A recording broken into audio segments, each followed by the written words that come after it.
guys, welcome back to my YouTube channel Ashwini Dinesh 143 YouTube channel. So ಇವತ್ತಿನ ವಿಡಿಯೋದಲ್ಲಿ ಹೆಣ್ಣು ಮಕ್ಕಳಿಗೆ ಅತಿ ದೊಡ್ಡ ಸಮಸ್ಯೆಯಾಗಿರುವಂತಹ PCOD ಬಗ್ಗೆ ತಿಳ್ಕೊಳ್ಳೋಣ. PCOD ಅಂದ್ರೆ ಏನು, PCOD ಯ ಲಕ್ಷಣಗಳ್ಯಾವುವು, ಹಾಗೇನೆ ಮನೆಯಲ್ಲಿನೇ PCOD ನ ಯಾವ ರೀತಿ ಸರಿಪಡಿಸ್ಕೋಬೇಕು ಎನ್ನುವುದರ ಬಗ್ಗೆ ಇವತ್ತಿನ ವಿಡಿಯೋದಲ್ಲಿ ತಿಳ್ಕೊಳ್ಳೋಣ. ವಿಡಿಯೋ ಸ್ಟಾರ್ಟ್ ಮಾಡೋಣ. ವಿಡಿಯೋ ಸ್ಟಾರ್ಟ್ ಮಾಡೋಕ್ಕಿಂತ ಮುಂಚೆ ಇನ್ನೂ ಯಾರೆಲ್ಲ ನನ್ನ ಚಾನಲ್ ಸಬ್ಸ್ಕ್ರೈಬ್ ಆಗಿಲ್ವೋ ಪ್ಲೀಸ್ ಸಬ್ಸ್ಕ್ರೈಬ್ ಮಾಡ್ಕೊಳ್ಳಿ, ಹಾಗೇನೆ ಸಪೋರ್ಟ್ ಮಾಡಿ ಗೈಸ್. PCOD ಎಂದರೆ ಪಾಲಿಸಿಸ್ಟಿಕ್ ಓವೇರಿಯನ್ ಡಿಸೀಸ್ ಅಥವಾ ಪಾಲಿಸಿಸ್ಟಿಕ್ ಅಂಡಾಶಯ ಕಾಯಿಲೆ ಎಂದು ಕರೆಯುತ್ತಾರೆ. ಇದು ಮಹಿಳೆಯರಲ್ಲಿ ಹಾರ್ಮೋನ್ ಅಸಮತೋಲನದಿಂದ ಉಂಟಾಗುವ ಒಂದು ಸ್ಥಿತಿ. ಇದರ ಲಕ್ಷಣಗಳು ಸಾಮಾನ್ಯವಾಗಿ ಅನಿಯಮಿತ ಋತುಚಕ್ರ, ಮೊಡವೆಗಳು, ಅತಿಯಾದ ಕೂದಲ ಬೆಳವಣಿಗೆ ಮತ್ತು ತೂಕ ಹೆಚ್ಚಾಗುವಿಕೆಯನ್ನು ಒಳಗೊಂಡಿದೆ. ಇದು ಮಹಿಳೆಯರ ಸಂತಾನೋತ್ಪತ್ತಿ ವ್ಯವಸ್ಥೆಗೆ ಸಂಬಂಧಿಸಿದ ಕಾಯಿಲೆಯಾಗಿದ್ದು, ಸಾಮಾನ್ಯವಾಗಿ 12 ರಿಂದ 45 ವರ್ಷ ವಯಸ್ಸಿನ ಮಹಿಳೆಯರಲ್ಲಿ ಕಂಡುಬರುತ್ತದೆ. ತಪ್ಪಿದ ಮುಟ್ಟಿನ ಅವಧಿ, ಗರ್ಭಧಾರಣೆಯ ತೊಂದರೆ, ಮೊಡವೆ ಅಥವಾ ಎಣ್ಣೆಯುಕ್ತ ಚರ್ಮ, ಮುಖ ಅಥವಾ ದೇಹದ ಅತಿಯಾದ ಕೂದಲ ಬೆಳವಣಿಗೆ, ನೆತ್ತಿಯ ಕೂದಲು ತೆಳುವಾಗುವುದು, ತೂಕ ಹೆಚ್ಚಾಗುವುದು, ವಿಶೇಷವಾಗಿ ಹೊಟ್ಟೆಯ ಸುತ್ತ ಇದರ ಲಕ್ಷಣ. ತಪ್ಪಿದ ಮುಟ್ಟಿನ ಚಕ್ರ. PCOD ಇರುವ ಮಹಿಳೆಯರು ಹೆಚ್ಚಾಗಿ ಅನುಭವಿಸುತ್ತಾರೆ. ತಪ್ಪಿದ ಋತುಚಕ್ರ ಅಂಡೋತ್ಪತ್ತಿ ವಿಫಲತೆಯಿಂದ ಉಂಟಾಗುತ್ತದೆ. ಇದು ಪ್ರತಿ ತಿಂಗಳು ಸರಿಯಾಗಿ ಅಭಿವೃದ್ಧಿ ಹೊಂದದ ಅಥವಾ ಬಿಡುಗಡೆಯಾಗದ ಬಹು ಕಿರುಚೀಲಗಳ ಪರಿಣಾಮವಾಗಿದೆ. ಮೊಡವೆ ಮತ್ತು ಎಣ್ಣೆಯುಕ್ತ ಚರ್ಮ. ಹಾರ್ಮೋನುಗಳ ಏರಿಳಿತಗಳು, ವಿಶೇಷವಾಗಿ ಆಂಡ್ರೋಜನ್ ಮಟ್ಟಗಳು ಹೆಚ್ಚಾಗುವುದರಿಂದ ಮೇದೋಗ್ರಂಥಿಗಳ ಸ್ರಾವ ಉತ್ಪಾದನೆ ಹೆಚ್ಚಾಗುತ್ತದೆ. ಇದು ಮೊಡವೆ ಮತ್ತು ಎಣ್ಣೆಯುಕ್ತ ಚರ್ಮವನ್ನು ಹೆಚ್ಚಿಸುತ್ತದೆ. ಮುಖ ಮತ್ತು ದೇಹದ ಅತಿಯಾದ ಕೂದಲ ಬೆಳವಣಿಗೆ. ಹೆಚ್ಚಿನ ಮಟ್ಟದ ಆಂಡ್ರೋಜನ್ಗಳು ಮುಖ, ಎದೆ, ಹೊಟ್ಟೆ ಅಥವಾ ಬೆನ್ನಿನ ಮೇಲೆ ಅನಗತ್ಯ ಕೂದಲ ಬೆಳವಣಿಗೆಗೆ ಕಾರಣವಾಗುತ್ತವೆ. ಕೂದಲು ತೆಳುವಾಗುವುದು ಅಥವಾ ಕೂದಲು ಉದುರುವಿಕೆ. ದೇಹದ ಹೆಚ್ಚುವರಿ ಕೂದಲಿನ ಜೊತೆಗೆ PCOD ಸಹ ಕಾರಣವಾಗಬಹುದು. ತೂಕ ಹೆಚ್ಚಾಗುವುದು. ತೂಕ ಹೆಚ್ಚಾಗುವುದು ಅಥವಾ ತೂಕ ಇಳಿಸಿಕೊಳ್ಳುವಲ್ಲಿ ತೊಂದರೆ. PCOD ಇರುವ ಮಹಿಳೆಯರು ವಿವರಿಸಲಾಗದ ತೂಕ ಹೆಚ್ಚಾಗುವಿಕೆಯಿಂದ ಬಳಲುತ್ತಾರೆ ಅಥವಾ ಪ್ರಯತ್ನಗಳ ಹೊರತಾಗಿಯೂ ಸಹ ಇಳಿಕೆಯಾಗಲು ಕಷ್ಟಪಡುತ್ತಾರೆ. ಇದು ಹೆಚ್ಚಾಗಿ ಚಯಾಪಚಯ ಅಸ್ವಸ್ಥತೆಗಳಿಗಿಂತ ಹಾರ್ಮೋನುಗಳ ಅಸಮತೋಲನಕ್ಕೆ ಸಂಬಂಧಿಸಿದೆ. ಹೊಟ್ಟೆ ಉಬ್ಬರ ಅಥವಾ ಶ್ರೋಣೀಯ ಅಸ್ವಸ್ಥತೆ. ಕೆಲವು ಮಹಿಳೆಯರು ಹೊಟ್ಟೆಯ ಕೆಳಭಾಗದಲ್ಲಿ ಸೌಮ್ಯವಾದ ಉಬ್ಬರ, ಶ್ರೋಣೀಯ ನೋವು ಅಥವಾ ಹಿಗ್ಗಿದ ಅಂಡಾಶಯಗಳಿಂದಾಗಿ ಭಾರವಾದ ಭಾವನೆಯನ್ನು ಅನುಭವಿಸಬಹುದು. ಗರ್ಭಧರಿಸಲು ತೊಂದರೆ. PCOD ಇರುವ ಮಹಿಳೆಯರು ಗರ್ಭಧರಿಸಲು ಸಾಕಷ್ಟು ತೊಂದರೆಯನ್ನು ಅನುಭವಿಸಬೇಕಾಗುತ್ತದೆ. PCOD ಬಂಜೆತನಕ್ಕೆ ಸಾಮಾನ್ಯ ಕಾರಣವಾಗಿದೆ. ಅನಿಯಮಿತವಾಗಿ ಬಿಡುಗಡೆಯಾಗುವ ಮೊಟ್ಟೆಗಳು ಅಂಡೋತ್ಪತ್ತಿ ಮೇಲೆ ಪರಿಣಾಮ ಬೀರುತ್ತವೆ ಮತ್ತು ಗರ್ಭಧಾರಣೆಯ ಸಾಧ್ಯತೆಗಳನ್ನು ಕಡಿಮೆ ಮಾಡುತ್ತದೆ. PCODಗಾಗಿ 10 ಅತ್ಯುತ್ತಮ ನೈಸರ್ಗಿಕ ಪರಿಹಾರಗಳು ಯಾವುವು ಎಂದು ತಿಳಿದುಕೊಳ್ಳೋಣ. ಹೆಚ್ಚಿನ ಮಹಿಳೆಯರಲ್ಲಿ ಅಂಡಾಶಯದ ಚೀಲಗಳು ಯಾವುದೇ ಚಿಕಿತ್ಸೆ ಇಲ್ಲದೆ ತಾನಾಗಿಯೇ ಸರಿಹೋಗುತ್ತದೆ. ಆದರೆ ತೀವ್ರವಾದ ರೋಗ ಲಕ್ಷಣಗಳನ್ನು ಹೊಂದಿರುವ ಚೀಲಗಳಿಗೆ ವೈದ್ಯರ ಸಲಹೆಯನ್ನು ತೆಗೆದುಕೊಳ್ಳುವುದು ಉತ್ತಮ. ಚಿಕಿತ್ಸೆಯ ಮೊದಲ ಹಂತವು ಸಾಮಾನ್ಯವಾಗಿ ಜೀವನ ಶೈಲಿ ಮತ್ತು ನೈಸರ್ಗಿಕ ಪರಿಹಾರವಾಗಿದೆ. PCODಗಾಗಿ ಈ ಪರಿಹಾರಗಳು ಸ್ಥಿತಿಯನ್ನು ಸಂಪೂರ್ಣವಾಗಿ ಕಣ್ಮರೆಯಾಗುವಂತೆ ಮಾಡುವುದಿಲ್ಲ. ಆದಾಗ್ಯೂ ವೈದ್ಯರು ಸೂಚಿಸಿದ ಔಷಧಿಗಳೊಂದಿಗೆ ಸೇರಿಕೊಂಡಾಗ ರೋಗ ಲಕ್ಷಣಗಳನ್ನು ಸರಿಪಡಿಸಲು ಸಹಾಯವಾಗುತ್ತದೆ. ನಂಬರ್ 1, ಸಂಪೂರ್ಣ ಆಹಾರವನ್ನು ಸೇವಿಸುವುದು. ಸಂಪೂರ್ಣ ಆಹಾರಗಳು ಕೃತಕ ಸಕ್ಕರೆಗಳನ್ನು ಹೊಂದಿರುವುದಿಲ್ಲ ಮತ್ತು ಸಂರಕ್ಷಕಗಳಿಂದ ಮುಕ್ತವಾಗಿರುತ್ತವೆ.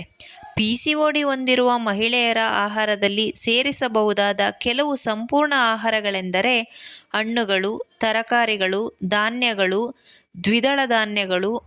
ಇವುಗಳು ಇನ್ಸುಲಿನ್ ಮಟ್ಟವನ್ನು ಕಾಯ್ದುಕೊಳ್ಳಲು ಸಹಾಯ ಮಾಡಬಹುದು, ಹೀಗಾಗಿ PCOD ನಿಯಂತ್ರಣದಲ್ಲಿರುತ್ತದೆ. ನಂಬರ್ 2, ಕಾರ್ಬೋಹೈಡ್ರೇಟ್ ಸೇವನೆಯನ್ನು ಗಮನಿಸುವುದು. ಕಾರ್ಬೋಹೈಡ್ರೇಟ್ಗಳು ರಕ್ತದಲ್ಲಿನ ಸಕ್ಕರೆಯ ಮಟ್ಟವನ್ನು ಕಡಿಮೆ ಮಾಡುತ್ತದೆ ಮತ್ತು ಹೆಚ್ಚಿನ ಇನ್ಸುಲಿನ್ ಮಟ್ಟವನ್ನು ಉಂಟು ಮಾಡಬಹುದು. ಕಡಿಮೆ ಕಾರ್ಬೋಹೈಡ್ರೇಟ್ ಅನ್ನು ಮಾತ್ರ ಸೇವಿಸುವುದು ಮತ್ತು ಹೆಚ್ಚಿನ ಪ್ರೋಟೀನ್ ಮತ್ತು ಹೆಚ್ಚಿನ ಫೈಬರ್ ಆಹಾರಗಳನ್ನು ಹೊಂದಿರುವುದು ಮುಖ್ಯ. ಪಾಯಿಂಟ್ ನಂಬರ್ 3, ಟೊಮ್ಯಾಟೊಗಳು, ಎಲೆಗಳ ತರಕಾರಿಗಳು ಮತ್ತು ಗ್ರೀನ್ಸ್, ಮ್ಯಾಕೆರೆಲ್ ಮತ್ತು ಟ್ಯೂನ್ ಮೀನುಗಳಂತಹ ಕೊಬ್ಬಿನ ಮೀನುಗಳು, ಮರದ ಬೀಜಗಳು ಮತ್ತು ಆಲಿವ್ ಎಣ್ಣೆಯಂತಹ ಆಹಾರಗಳು ಪಿಸಿಒಡಿಯನ್ನು ಪರಿಹರಿಸಲು ಮುಖ್ಯ ಪಾತ್ರ ವಹಿಸಿವೆ. ಪಾಯಿಂಟ್ ನಂಬರ್ 4, ಪಿಸಿಒಡಿ ಇರುವ ಮಹಿಳೆಯರು ಋತುಚಕ್ರದ ಸಮಯದಲ್ಲಿ ಸಾಮಾನ್ಯವಾಗಿ ಅಧಿಕ ರಕ್ತಸ್ರಾವದಿಂದಾಗಿ ಕಬ್ಬಿಣದ ಕೊರತೆಯನ್ನು ಹೊಂದುವ ಸಾಧ್ಯತೆಗಳು ಹೆಚ್ಚಾಗಿರುತ್ತದೆ. ಕಬ್ಬಿಣಾಂಶವಿರುವ ಆಹಾರಗಳನ್ನು ಸೇವಿಸುವುದರಿಂದ ಈ ಸಮಸ್ಯೆಯನ್ನು ತಪ್ಪಿಸಬಹುದು. ಪಾಲಕ್, ಮೊಟ್ಟೆ, ಯಕೃತ್ ಮತ್ತು ಕೋಸುಗಡ್ಡೆಗಳಂತಹ ಆಹಾರಗಳು ಸೇವಿಸಲು ಉತ್ತಮವಾದ ಕಬ್ಬಿಣದ ಭರಿತ ಆಹಾರಗಳಾಗಿವೆ. ಕಬ್ಬಿಣದ ಪೂರಕಗಳು ಮತ್ತು ಕಬ್ಬಿಣದ ಭರಿತ ಆಹಾರಗಳ ಸೇವನೆಯ ಬಗ್ಗೆ ವೈದ್ಯರನ್ನು ಸಂಪರ್ಕಿಸುವುದು ಅಷ್ಟೇ ಮುಖ್ಯ. ಪಾಯಿಂಟ್ ನಂಬರ್ 5, ಮೆಗ್ನೀಷಿಯಂ ಸೇವನೆಯನ್ನು ಹೆಚ್ಚಿಸುವುದು. ಪಿಸಿಒಡಿಯ ರೋಗಲಕ್ಷಣಗಳ ವಿರುದ್ಧ ಹೋರಾಡಲು ಮೆಗ್ನೀಷಿಯಂ ಭರಿತ ಆಹಾರಗಳಾದ ಗೋಡಂಬಿ, ಬಾದಾಮಿ, ಬಾಳೆಹಣ್ಣು, ಪಾಲಕ್ ಇಂತಹ ಆಹಾರಗಳನ್ನು ಸೇರಿಸಿಕೊಳ್ಳುವುದು ತುಂಬಾ ಮುಖ್ಯ. ಮೆಗ್ನೀಷಿಯಂ ಇನ್ಸುಲಿನ್ನ ಮಟ್ಟವನ್ನು ಕಾಪಾಡಿಕೊಳ್ಳಲು ಇವು ಸಹಾಯ ಮಾಡುತ್ತವೆ ಮತ್ತು ಶಾಂತ ನಿದ್ರೆಗೆ ಸಹಾಯ ಮಾಡುತ್ತವೆ. ಪಾಯಿಂಟ್ ನಂಬರ್ 6, ಫೈಬರ್ ಸೇವನೆ. ಆಹಾರದಲ್ಲಿ ಫೈಬರನ್ನು ಸೇರಿಸುವುದರಿಂದ ಜೀರ್ಣಕ್ರಿಯೆಗೆ ಸಹಾಯ ಮಾಡುತ್ತದೆ. ಮಸೂರ, ಲಿಮಾ, ಬೀನ್ಸ್, ಬ್ರೋಕೊಲಿ, ಬ್ರಸೆಲ್ಸ್ ಮೊಗ್ಗುಗಳು, ಪೇರಲೆ ಮತ್ತು ಅವಕಾಡೊಗಳಂತಹ ಆಹಾರಗಳು ಫೈಬರ್ನಲ್ಲಿ ಸಮೃದ್ಧವಾಗಿವೆ ಮತ್ತು ಪಿಸಿಒಡಿ ಹೊಂದಿರುವ ಮಹಿಳೆಯರಿಗೆ ಜೀರ್ಣಕ್ರಿಯೆಯನ್ನು ಸುಧಾರಿಸಲು ಸಹಾಯ ಮಾಡುತ್ತದೆ, ಏಕೆಂದರೆ ಅವರು ಉಬ್ಬುವುದು ಮತ್ತು ಮಲಬದ್ಧತೆ ಅವರ ಋತುಚಕ್ರದ ಸಮಯದಲ್ಲಿ ಹೆಚ್ಚಾಗಿರುತ್ತದೆ. ಪಾಯಿಂಟ್ ನಂಬರ್ 7, ಕಾಫಿಯನ್ನು ತಪ್ಪಿಸುವುದು. ಕಾಫಿಯಲ್ಲಿರುವ ಕೆಫೆನ್ ಈಸ್ಟ್ರೋಜನ್ ಮಟ್ಟವನ್ನು ಹೆಚ್ಚಿಸುವ ಮೂಲಕ ದೇಹವನ್ನು ಉತ್ತೇಜಿಸುತ್ತದೆ. ಪರಿಣಾಮವಾಗಿ ಹಾರ್ಮೋನುಗಳ ಅಸಮತೋಲನ ಸಂಭವಿಸಬಹುದು. ಕಾಫಿಯನ್ನು ತಪ್ಪಿಸುವುದು ಒಳ್ಳೆಯದು. ಬದಲಿಗೆ ವ್ಯಕ್ತಿಯು ಉಲ್ಲಾಸಕ್ಕಾಗಿ ಗಿಡಮೂಲಿಕೆ ಚಹಾವನ್ನು ಸೇವಿಸಬಹುದು. ಹಸಿರು ಚಹಾವು ಇನ್ಸುಲಿನ್ ಮಟ್ಟವನ್ನು ಕಾಯ್ದುಕೊಳ್ಳಲು ಸಹಾಯ ಮಾಡುತ್ತದೆ. ಪಿಸಿಒಡಿ ಹೊಂದಿರುವ ಮಹಿಳೆಯರಿಗೆ ತೂಕ ಇಳಿಸಲು ಸಹಾಯವಾಗುತ್ತದೆ. ಪಾಯಿಂಟ್ ನಂಬರ್ 8, ಸೋಯಾ ಉತ್ಪನ್ನಗಳನ್ನು ಸೇವಿಸುವುದು. ಆಹಾರದಲ್ಲಿ ಸೋಯಾ ಪ್ರೋಟೀನ್ ಅಥವಾ ಸೋಯಾ ಉತ್ಪನ್ನಗಳನ್ನು ಸೇರಿಸುವುದು ದೇಹದಲ್ಲಿ ಈಸ್ಟ್ರೋಜನ್ ಅನ್ನು ಅಸಮತೋಲನಗೊಳಿಸಲು ಸಹಾಯ ಮಾಡುತ್ತದೆ ಮತ್ತು ಆದ್ದರಿಂದ ಹಾರ್ಮೋನುಗಳ ಸಾಮಾನ್ಯ ಸ್ರವಿಕೆಯನ್ನು ನಿರ್ವಹಿಸಬಹುದು. ಸೋಯಾ ಹಾಲು, ತೋಪು, ಮಿಸೊ, ಟೆಂಪೊ ಮುಂತಾದ ಆಹಾರಗಳನ್ನು ಸೇವಿಸುವುದರಿಂದ ಪಿಸಿಒಡಿಯನ್ನು ಕಡಿಮೆ ಮಾಡಲು ಸಹಾಯವಾಗುತ್ತದೆ. ಸೋಯಾವನ್ನು ಆಹಾರದಲ್ಲಿ ಸೇರಿಸುವ ಮೊದಲು ವೈದ್ಯರನ್ನು ಸಂಪರ್ಕಿಸುವುದು ಅವಶ್ಯಕ. ಪಾಯಿಂಟ್ ನಂಬರ್ 9, ಜಂಕ್ ಮತ್ತು ಎಣ್ಣೆಯುಕ್ತ ಆಹಾರಗಳನ್ನು ತಪ್ಪಿಸುವುದು. ಎಣ್ಣೆಯುಕ್ತ ಆಹಾರಗಳು ತೂಕ ಹೆಚ್ಚಾಗಲು ಮತ್ತು ಜೀರ್ಣಾಂಗ ವ್ಯವಸ್ಥೆಯ ಅಸಹಜ ಕಾರ್ಯನಿರ್ವಹಣೆಗೆ ಸೇರಿಸುತ್ತವೆ. ಇದು ಪಿಸಿಒಡಿಯ ತೀವ್ರ ಲಕ್ಷಣಗಳನ್ನು ಉಂಟುಮಾಡಬಹುದು. ಆದ್ದರಿಂದ ಜಂಕ್ ಮತ್ತು ಎಣ್ಣೆಯುಕ್ತ ಆಹಾರವನ್ನು ಸಂಪೂರ್ಣವಾಗಿ ತ್ಯಜಿಸುವುದು ಅತ್ಯಗತ್ಯ. ಪಾಯಿಂಟ್ ನಂಬರ್ 10, ಸಮತೋಲನ ವ್ಯಾಯಾಮಗಳು. ಆರೋಗ್ಯಕರ ಜೀವನ ಶೈಲಿಯನ್ನು ಕಾಪಾಡಿಕೊಳ್ಳಲು ವ್ಯಾಯಾಮ ಮತ್ತು ದೇಹವನ್ನು ಆರೋಗ್ಯಕರವಾಗಿ ಮತ್ತು ಫಿಟ್ ಆಗಿಟ್ಟುಕೊಳ್ಳುವುದು ತುಂಬಾ ಮುಖ್ಯ.